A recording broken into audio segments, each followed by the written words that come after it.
एक मेरा क्वेश्चन है कि डॉग पालना चाहिए या नहीं। वो भी मतलब बच्चे आजकल के बोलते हैं वो भी तो जीव है, दया कर रहे हैं। हाँ। यदि वो हिंसक प्राणी है तो अपन उनको जैन धर्म में लाके पालेंगे तो क्या बुराई है उसमें? बहुत अच्छा प्रश्न है। प्रश्न की अनुमोदना है कि घर में कुत्ते पालने चाहिए कि नहीं। एक दिन डायलॉग सुना था हमने बहुत पहले, हालांकि उसमें मेरा विश्वास नहीं है। लोग कहते हैं कि जो कुत्ते होते हैं वो कुत्ते पालते हैं, जो शेर होते हैं वो शेर पालते हैं, तपन गैया है तपन गैया पाल लेंगे। कुत्ते को आगम ग्रंथों में चांडाल संज्ञा दी गई है। उसकी प्रकृति मांसाहारी है। कैनियन टीथ 2 होते हैं, सामने ही होते हैं। अभी केरल में एक लेटेस्ट ही हुआ, मंत्री की जो श्रीमती थी, घर का कुत्ता था और अचानक आक्रामक हो गया तो पत्नी का, मंत्री की पत्नी का मुंह खा लिया घर के कुत्ते ने ही। तो यहाँ पर पूरे में 75 टाँके आए। इस तरीके की कोई घटना अचानक जब घट जाएगी उस वक्त साधु का उपदेश और अच्छे से याद आएगा। कुत्ते को चांडाल कहते हैं। फिर उसका जो बाल होता है वो बाल पूरे घर में बिखरता है। तो जिस घर में कुत्ते रहते हैं उस घर में, पूरे घर में आप कितना भी साफ कर लो, पूरे घर में उसके बाल बिखर जाते हैं।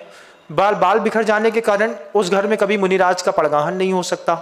फिर आप सुबह शाम उसको पॉटी कराने के लिए बाहर ले जाते हैं, ठीक है, लेकिन जोड़ तो शरीर है। कभी बिस्तर पे कर दी, कभी कमरे पे कर दी, कहीं कुछ कर दी, उसको उठाना समेटना चांडाल का। गाय का गोबर कहते हैं, कुत्ते के गू कहते हैं।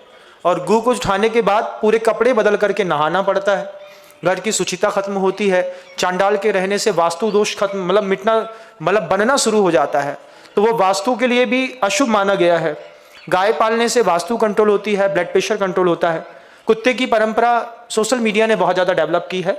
फॉरेन कंट्री में उसको इंसानों जैसा दर्जा मिलता है, वैसी देख रेख खान पान होता है। लेकिन ये भारत है।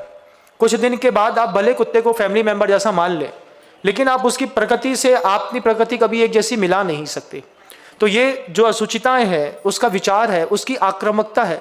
अब मान लीजिए कुत्ता है और कुत्ते होने के बाद वो मान लीजिए अपने नेचुरल ब्रीड पे नहीं रह पा रहा है, उसका कोई टाइम आया हुआ है और उस टाइम पे मान लीजिए वो आक्रामक होकर के आपके घर के बच्चे को कुछ कर दे, कुछ हो जाए, तो उस हिंसा के लिए कौन जवाबदार होगा? फिर समय समय पर वो काटते पीटते रहते हैं, कभी रेबीज हो जाए, कुछ हो जाए। तो जितना प्रोटेक्शन हम कुत्ते को करते हैं, इसका 70% माइनस कर दीजिए, सिर्फ 30% प्रोटेक्शन में एक गाय बहुत अच्छे से पाली जा सकती है। गाय के काटने से रेबीज नहीं होती। कभी इतिहास गवाह है, आज तक गाय ने किसी इंसान का हाथ नहीं काटा। इतिहास गवाह है। गाय कितनी भी आक्रामक हो जाएगी, वो सींग दिखा करके तुमको भगाने की कोशिश करेगी, लेकिन काटा नहीं। कुत्ता काट लेता है तो दिक्कत होती है। तो ये बात तय है कि वो चांडाल है, इसलिए अपने को उसको घर के अंदर नहीं पालना चाहिए।